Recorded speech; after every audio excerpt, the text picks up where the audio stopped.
What's up, everybody? Welcome to the Pick Six Podcast, CBS Sports Daily NFL Podcast. I'm Will Brinson. I'm your host. We are actually twice a day now, or maybe like 3 times a day. I don't really know. I do know we are doing the All 32 is the catchy name. We came up for it. We're going to cover all 32 teams in the NFL with a smart person who knows about said team. We've got several already lined up. But if you got like somebody you want us to talk to for a particular team, shoot me a note on Twitter or drop an iTunes review. We will, today's the first episode, and thrilled to be welcoming friend of the program, Cowboys, a national NFL writer personality at Slater NFL on Twitter, Jane Slater, reporter for the NFL Network and host of the Boys and Girl podcast. Jane, what's up? What's up? The inaugural episode, man. I hope I don't fall on my face here, and then you guys might have to scrap the all 32. No, what will happen is we'll get through like the Cowboys and the Patriots and the Steelers, and they'll be like, "Yeah, you know what? We don't feel like calling anybody about the Jaguars." So like that's how it ends up ending. I don't know why we did. Oh, there's it's a long stupid story, but we did East first because all the other guys who do the show normally are AFC North or like fans of Northern teams. And I'm on vacation in 2 weeks, so they're going to host those shows. So we launched with the East, and we couldn't think of anybody better to talk Cowboys than you.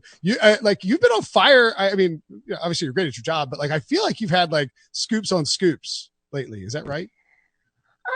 As much as you can. I think a lot of people are wanting the scoop on the Dak Prescott contract. I think that's the most pressing one, but I think a lot of us are going to be hard pressed to get some of that information. I think, both sides are still at this sort of standstill. We've seen some of these reports that have come out and they were erroneous. The Cowboys haven't really had any meaningful conversations at last check since ahead of the draft when they placed that exclusive franchise tag on Dak. And everyone keeps saying, well, is it getting contentious? Well, I wouldn't characterize it as contentious, but I will say that there is frustration in dealing with Dak's camp in the sense that they feel like they have put together a offer that makes him the second highest paid quarterback, depending on what metrics you look at, number one in other metrics. But they feel like it is not only an appropriate offer, but one that's even perhaps better than it should be for a guy who hasn't necessarily gone on to go super deep in the playoffs. Now, that's not a knock on Dak. But I really appreciated Bill Barnwell of ESPN's report that came out today, where he very extensively explained what Todd France of CAA, his agent's position is, and how he's trying to get his client the best deal. And, you can put this on the Cowboys a little bit. The Cowboys should have gotten this done last year. But instead, they paid Ezekiel Elliott 2 years ahead of his contract. And now you find yourself in a position that we haven't really seen in the league as it relates to putting this exclusive franchise tag on a quarterback. I think Drew Brees and Kirk Cousins are the only guys that they've done this with. And typically when they've got guys that are coming up for a contract, they get this thing done a year or two in advance. So you sort of can see both sides of the argument. But what I will tell you is everyone has this notion that Andy Dalton is a plug and play guy. And I'm not taking anything away from Andy Dalton. I even covered him last year when I was working for CBS doing sidelines, or 2 years ago. And that's when Andrew Luck came back for his first game against the Colts. And Andy went out there and beat him in Indianapolis. Right. He is a bona fide starter. And my sense is, in talking to some people, he's really gelled in these virtual meetings. And there have certainly been discussions about how well that's going with Andy Dalton. And here's a guy that you're paying $3 million, could pay up to $7 million. It's an intriguing possibility. But I will tell you that locker room across the board loves Dak. There's a reason why Tony Romo, who I always joke it's sort of sacrilegious for people to talk out against Tony Romo because he was so revered. Especially on this podcast, because of course, CBS. Be fired by Tony. Know the room, Jane. Read the room. But Dak did such a good job, as I always remind people, 4th string on the depth chart. Jamil Showers, who ended up switching to defense, was ahead of him on the depth chart.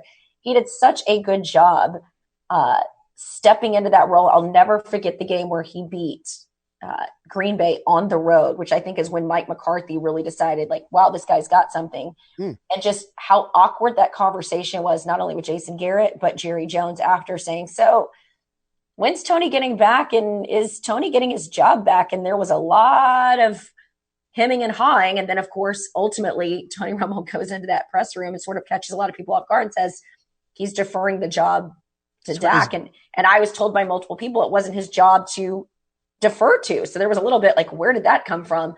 So the whole thing's been interesting to watch, but I think it is probably a little frustrating for those involved. And again, I haven't personally spoken to Dak in a long time, but I've got to imagine it's a little frustrating that you're like, wait a minute, I have played for less than $1 million each year since I've been a rookie. I've galvanized this locker room. And while there's a lot of endorsement deals that come with playing for the Cowboys, and while putting that star on your helmet's a big deal, and you guys made me the franchise guy, I mean, I've been playing under my market value for years, and now we're hemming and hawing over paying me at what I perceive my market value to be. I think that I can see why the two sides were where they at. Now, with that being said, last summer I said they were going to get this deal done. I said it was going to be Dak, Amari, Zeke, and then it was Zeke, Amari, Dak. I still think they're going to get this thing done by the July 15 deadline, but I've also been told they're also of the opinion of, we do have an exclusive franchise tag that he has to play on. So, by the way, just to go back to the Romo thing, I have no problem telling on myself for being a dumbass. Like it happened. Like I screw up stuff all the time. Like I'll 100%. Brag when I get stuff right. So if you go in the CBS Sports archives, there's a August 3rd, 2016 article in which yours truly ranks all the backup quarterback positions. At number 32, the Dallas Cowboys. Because it was Romo's always hurt. Kellen Moore broke his ankle, and Dak Prescott, who's a late mid-round rookie, and like, what is he going to step in and win 13 games? That would be insane. That's not going to happen. And then he did it. I mean, I agree with you. And see, this is where, all right, let me ask you this.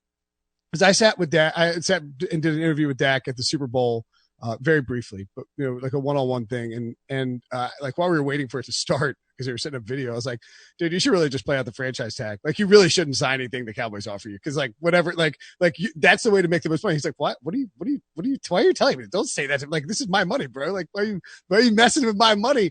But I think my sense is that he would love to just get a deal done and get really rich.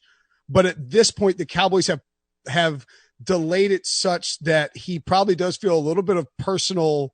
Like, it's not that it's become personal, but then it's like, why won't you just pay me what I'm worth? And it's not like he's asking them to pay him for past performance. He has been playing undervalued, but he is expected to only get better in Mike McCarthy's system and only be better for the next few years. Like, they're paying for the future and to set up the future. It's so weird that this is where Jerry Jones takes a stand. It's sort of when you see like your siblings get away with so much and you're like, yes. Oh wait, so now you decided to take a stand with me. Yeah. Now, it's like we had a curfew for so long of 2:00 in the morning for my older siblings. And now you're going to enforce a 12:00 curfew for me. Help me understand that. It does feel like it's sort of different rules here that they've decided to now all of a sudden manage the cap and do a better job at that with the one guy that they actually probably should overpay. Right. And I say they should overpay him by virtue of who he is, how he carries himself off the football field, how he carries himself with their sponsors, the way he carries himself in that locker room. He is everything you want in a guy. And I think you're going to be hard pressed to find that guy, not only in the draft, but as a free agent. And so I think that that's probably where it's like, look, I've done everything you've asked me for. And look, not a knock on Zeke, but Zeke was in the headlines and he went to Cabo and he held out. He got suspended. He got suspended for, and you literally say he got suspended. Right. And you literally pay him 2 years ahead of his contract. And so I think that is where, and unfortunately, Dak could have used the leverage of holding out in OTAs with the new coaching staff, et cetera, and had it pack a punch, but with it being virtual, and it just doesn't feel like it has the same sort of punch. No, not at all. And so I think I'll leave you on the one thing. I think what's unfortunate for Dak too is, given this pandemic, people losing their jobs, a lot of people have a lot of time to focus on a lot of stuff. And right now it's like, I feel like the narrative on Dak is like, well, greed. He's not a team first guy. If you ask anyone that knows Dak, that couldn't be further from the truth. If you want to be mad at someone, be mad at his agent, but also don't be mad at his agent because he's doing exactly what he's paid to do. which is go get your client the most money. So I also feel if you want to be mad, maybe direct your frustration at the Cowboys for not getting this thing done. But I think what's unfortunate is I feel like, losing a little bit of the public sentiment battle in the sense that people are just looking at Dak going, how much money you want? Like, for whatever reason, they're getting caught up in, he doesn't deserve 36, whatever. I'm like, so did Jared Goff, did Carson Wentz, did these guys deserve? And by the way, after they got paid, have they justified said contracts? I also think what's happening here is the Cowboys were so steadfast that they were not going to overpay at the running back position. I was told Todd Gurley didn't deserve Todd Gurley money. Well, they went and paid Zeke that money. Yeah. And then last year, you don't see the production you would have liked out of Zeke. And you could argue, well, that's not Zeke's fault. That had to do with the way they were scheming things up and offensively the direction that they took. But then you had Todd Gurley, who didn't have necessarily the year after he got paid. So now I feel like they're using all of this stuff as reasons not to pay Dak. And so now I feel like it's sort of this perfect storm, and Dak's not getting paid. And I do think, as DeMarcus Lawrence once explained to us in the media, I thought was pretty good advice, and I'm ignoring it here as I talk about it, but don't come to me and ask me about another man's money. But I'm giving the reasons why, when, we're on the outside, we're covering this thing, why I can see both sides of the argument, but also a little unfortunate that Dak is sort of getting caught up in everything that's going on right now.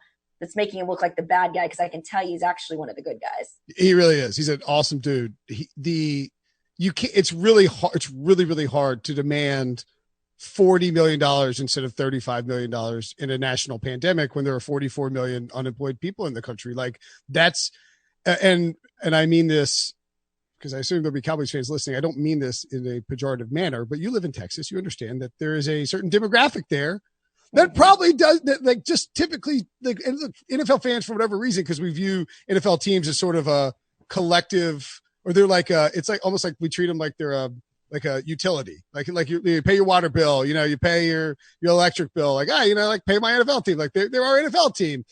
They're not. It's a business run by billionaires, but like, fans get mad at players. The NFL has done a very good job of creating that dynamic where, like, they're not going to get mad.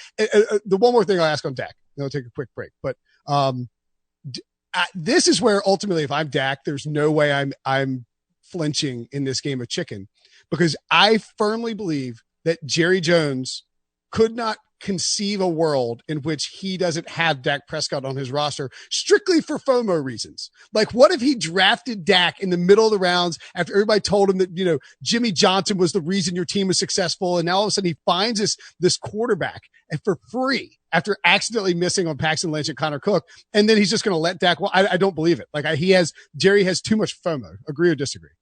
To your point, this is the one guy that they can say, what we identified. This is proof of how good we are at drafting. And they've certainly shown that with offensive linemen and, what they've done with the Zach Martins and the Tyron Smiths, et cetera. But if you look at their history of quarterbacks in the draft, they don't have a lot to hang their hat on. No. Dak Prescott is sort of the singular, we identified talent. And he is talent. I mean, look at his numbers. He's awesome. My co-host on the Boys and Girl podcast, Bobby Belt, I always joke, you're the president of the Dak Prescott fan club, because there are so many compelling numbers and research that suggest it's going to be hard to find this guy. And it's just the chip on his shoulder. It's his resilience after what he's been through, with his mom. And then, of course, this summer, the loss of his brother. Yep. He's just such a good guy. And I do think it's hard from the outside looking in to buy into this fact that he shouldn't get paid. But then you also find yourself going, all right, we're talking 36 versus 40.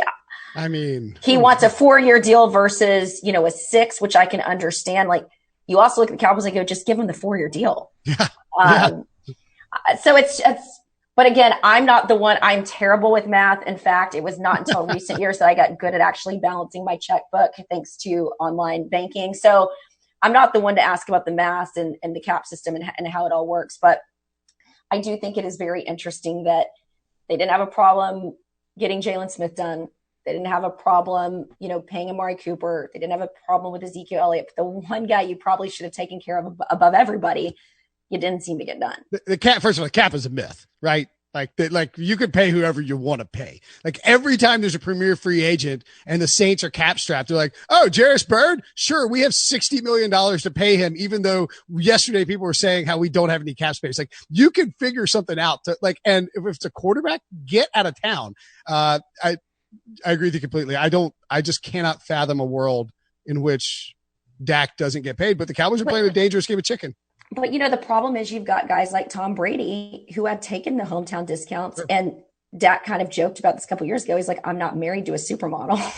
I mean, he could afford to do that the same way Dirk could afford to do it for as long as he did here in Dallas. I don't know how I feel about telling somebody to, go ahead and do me a favor because, like I said, he's done you a favor for the last 4 years. Yeah. I mean, he's never getting the 4 years back in terms of what he paid. All right, we can do this entire podcast on Dak Prescott, but we're going to take a break, and when we come back, we will talk about the offensive line that you mentioned. Okay, so the offensive line for the Dallas Cowboys. On a scale of 1 to 10, how big is the impact of the loss of Travis Frederick? Obviously, it's a loss. You lose a guy as smart as he is and who was such a natural leader on the line. The good news is, if you can find the silver lining, when he went through Guillain-Barré, you had Joe Looney with him lockstep, and they brought Joe Looney back.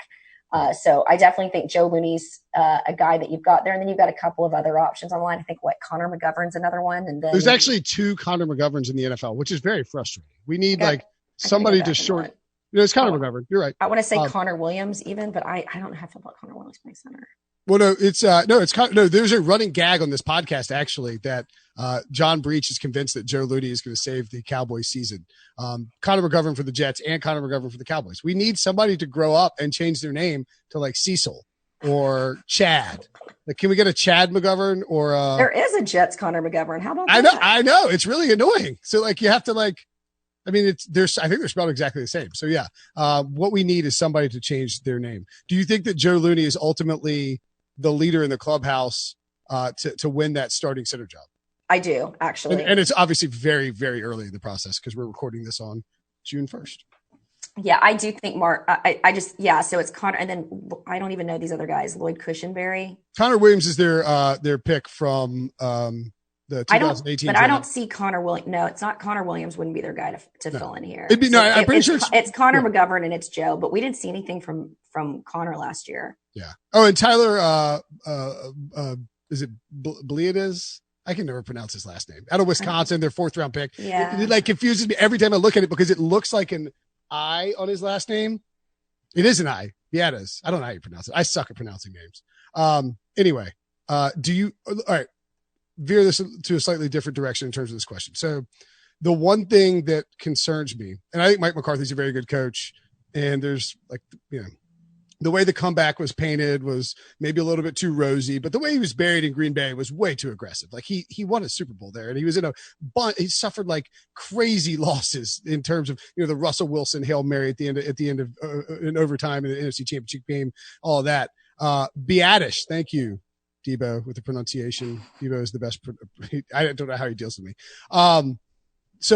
But like Mike McCarthy coming in, how much of a transition do you think there will be for all these parties involved, and how concerning is that for the Cowboys offense? Like a new offensive system, a new coach, losing the starting center, quarterbacks not under contract, all of that. Like, how many red flags do you see built into there? It's fascinating. Obviously, you've got a coach with some skins on the wall, and he brought a lot of guys with him that have skins on the wall.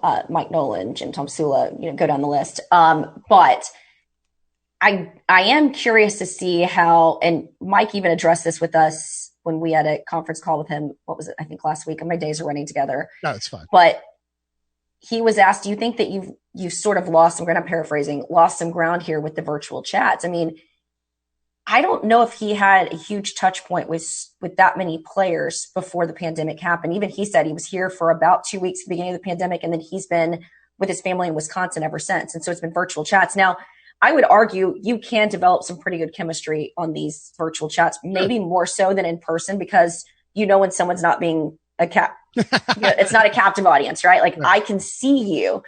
And I also feel like there's a little bit of this like trust tree, sort of like you're in this room and it creates this weird, I'm just going to overshare. I did house party the first couple of weeks our first couple of days of pandemic, and I was like, wow, I'm really oversharing in here with like a bunch of friends. Maybe I need to get off of here. So I could see how I have a friend who is still just excessively, my buddy Carr is just excessively popping on House Party.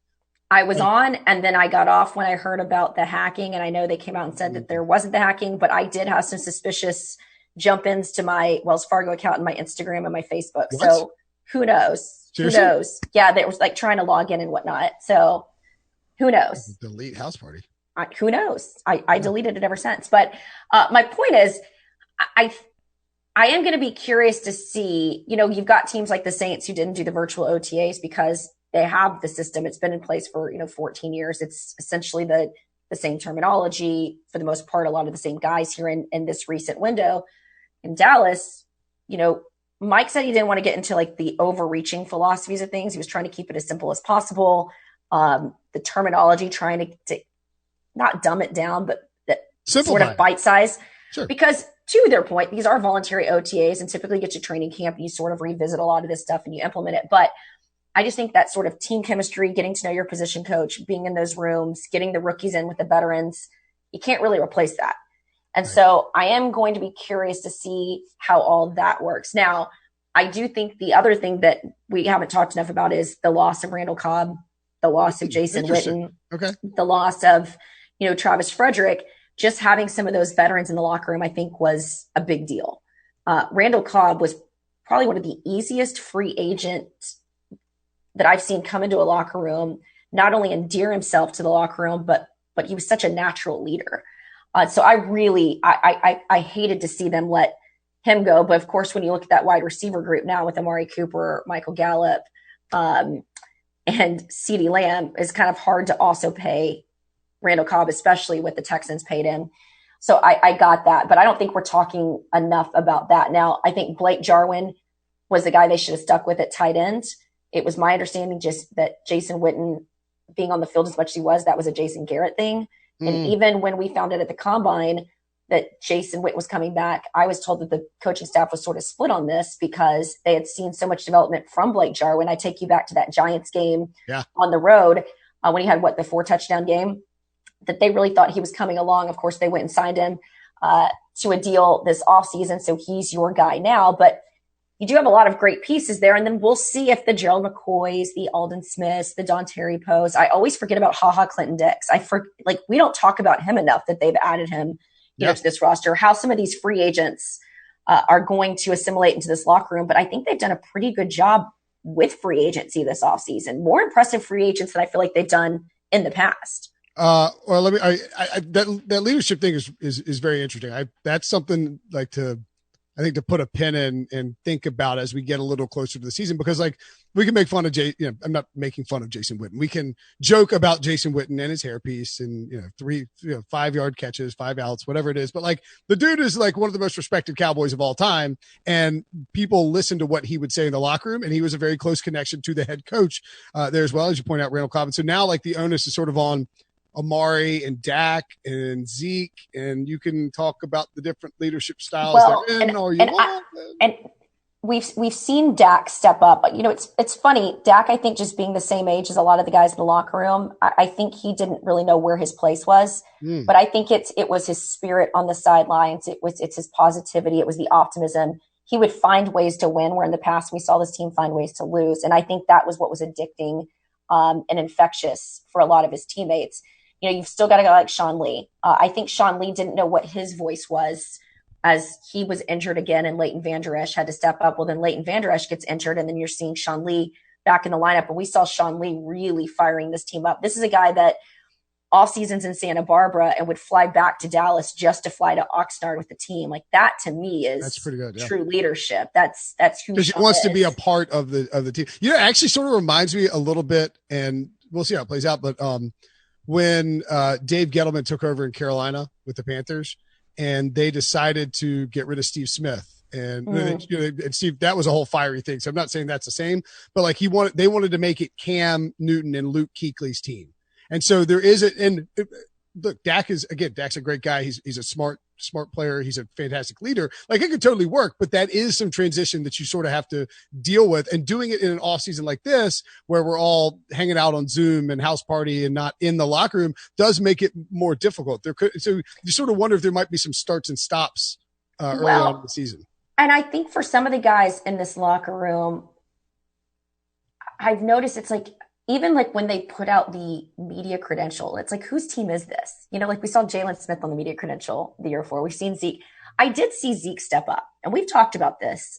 We saw him step up a little bit the year before, and then last year he really got in there and started firing his teammates off. And I don't know if he felt a type of way because of the suspension, or maybe maybe he didn't feel, some people don't feel like, well, if I'm dealing with this, is it my role to then Sure. You don't want to sound like a hypocrite and be like, right. Hey guys, let's all be, accountable and responsible. Like, dude, you're suspended. Like, I don't know if that's a fair assumption or not, but I saw him really beginning to step up this year. And I also think there's some maturity now with Zeke. I mean, we always forget how young some of these guys are. Sure. I've seen some maturity in Zeke. I mean, have you heard anything about Zeke this offseason? Nope. No. And look, he's only 24. I mean, this is the last podcast that will ever cast judgment on a 20, or let's just say 18 to 26-year-old doing stupid stuff. Oh my gosh. Or 30. I won't even judge a 36-year-old or 38-year-old, however old I am, a 38-year-old for doing dumb stuff, because I do dumb stuff all the time. You have no idea. So when I do have a hard time, and I'm like, the stuff that we marinate on, and I mean, I get that you step into a role and you're a public figure, and even my job, I kind of struggled with that notion for a while. I'm like, I'm a reporter. Like, I'm not a public figure. Right. But as you start getting older, you're like, oh, wait a minute. What I do does matter. And maybe I should be a little bit more mindful of it. And then you do it anyway. Right. But I feel like Zeke has a true sense of that now. And I do think a lot of people, like Sammy Watkins famously was a free agent they tried to go after they let Des Bryant go. And I was told the reason why he didn't come to Dallas was he didn't want the scrutiny of the star on his helmet. Interesting. I don't think people realize what comes with that star on your helmet. They treat you like a golden god in Dallas, but also the minute you do anything, I mean, it's TMZ. People, we've seen it even with the Dak thing where, he got sold out about the party that he had. Yeah. And I talked to people. It was not a rager. It was literally a birthday dinner. The people at Nick and Sam's that I frequent. Catered by Nick and Sam's, right? They literally over-delivered food to him because he made a cash donation to first responders and the meals that they were providing. But that got lost in the narrative because it was my understanding someone that was decided to take the screenshot and send it to TMZ and make him look bad. And so that's stuff that it happens in other markets. But man, it is a whole nother level. They're not talking about that in Jacksonville on the sports talk shows. But if it's a Dallas Cowboy and it's Dak and you're in a contract year and you're in a pandemic, guess what? We're all talking about it. When I look at Ezekiel Elliott and Dak and Dez all working out, everyone was talking about that, but we weren't talking about the fact that Ryan Tannehill and Jonnu Smith or Tom Brady or Rob Gronkowski are all working out. It was that wasn't as much fodder as it was when these guys were doing it. So look, I know sometimes people say I'm a Cowboys apologist. I'm just saying, like, I also know the climate. I've covered this team for a long time. Dude, it's a different world. It's like not, it's sort of I know, world. I understand it is obviously in America and like it's part of, the United States of America, but Texas is a different place. Everything, all the stereotypes about Texas are stereotypes for a reason. Like it's like that when you get down there. Okay. I'll ask you this and we'll get you out of here. So we have the over under for the Cowboys is 9.5 wins. The over is actually minus 145. So it's the expectation is 10 wins or more. What is a successful season for the Dallas Cowboys in 2020? Can I employ the Mike McCarthy that he just dropped on us the other day that he doesn't operate in hypotheticals? I hate these hypotheticals because you don't know what the roster is going to look like. Okay. You don't know like what the injury situation is going to look like. So I always hate these, but I will say this, their schedule seems to be set up a lot easier. And I mean, their strength of schedule is third easiest in the league. It's certainly set up to be a lot easier than the schedules they've had in the past. And then you look at some of the breaks that they're even getting in December by getting the Eagles and the 49ers at home. Now that game on the road against the Ravens on Thursday Night Football is going to be rough. Right. But when I look at December's looking a lot easier than what they've had in the past. It also seems like their bye week, the way that's at, is kind of giving them sort of like a real break in the middle of the season. I also think there's going to be a lot more accountability with Mike McCarthy. It's a different voice. It's no different than I feel like when you get a new boss, you might have been slack. You tighten up. Yeah, exactly. Like I'm ironing my pants. I'm I've gone to the dry cleaners for my clothes as opposed I might trim my beard. I'm not going to show up in a gray t-shirt with a scraggly weekend beard going on. Right. But we hear it every year. It's like every year is the Cowboys year. Right. And so I've covered the team long enough to be like every year I'm like, and I find myself sort of buying in. But back to the guys they've got on this team, I think the leaders that are now sort of stepping into their own. Leighton Van Der Esch is coming back healthy as ever. We've talked to him.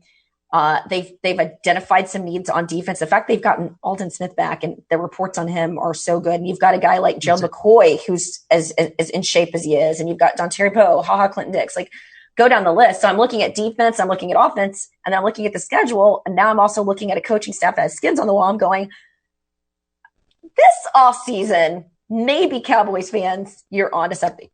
So I'm going to say I could see that. They're going to need, I think, a 10-win season for it in order for it to be successful, given all of the sweeping changes that Jerry made. And we keep talking about Jerry's got that window that's closing, right? Man, it's been like, I don't know what's holding that window up because it's been closing for years now. I know, it's insane. But it's like propped up with like a giant like golden stick that like just won't, like you're like, all right, this is gonna break and it's gonna slam shut, and then like Dak out of nowhere when you think that like it's like, all right, Tony's done, this is over, and no, it's almost like this guy has the sort of fortune you would expect from an oil tycoon. And I feel like Jerry's just gone all in. Like, I mean, even at draft, being on his yacht, he's like, I'm all in. And it's like when your grandparents just start saying crazy stuff because they can. Like, I kind of feel like that's where Jerry's at. He's like, I'm just going all in because I can, which is why I find it so hard to believe that he wouldn't pay Dak. But maybe thought is, well, I'm going to give him an incentive to play and maybe put a little chip on his shoulder because he knows that's what.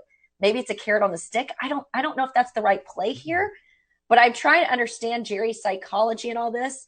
And I keep having, exactly, but I keep having a hard time believing that this thing doesn't get done by July 15th. But we'll see. So not only did you kick off the Dak, like I didn't even ask you a question about Dak to start this podcast. You just segued. I bring it full circle. Professionally, you then bring it full circle. Unbelievable. The great Jane Slater at Slater NFL. Check out the Boys and Girl podcast as well with you mentioned Bobby Belt. Watch NFL Network. She's all over it from her home studio, of course. And coming up, we mentioned people doing idiotic things in their mid-30s. We will have Adam Beasley coming up on the Dolphins podcast. I love Bees, but he and I have done idiot things in our mid-30s. Well, he lives in Miami. That's terrible. Right, exactly. I know, tough life. Jane, thank you so much. This is a blast. Anytime, bud.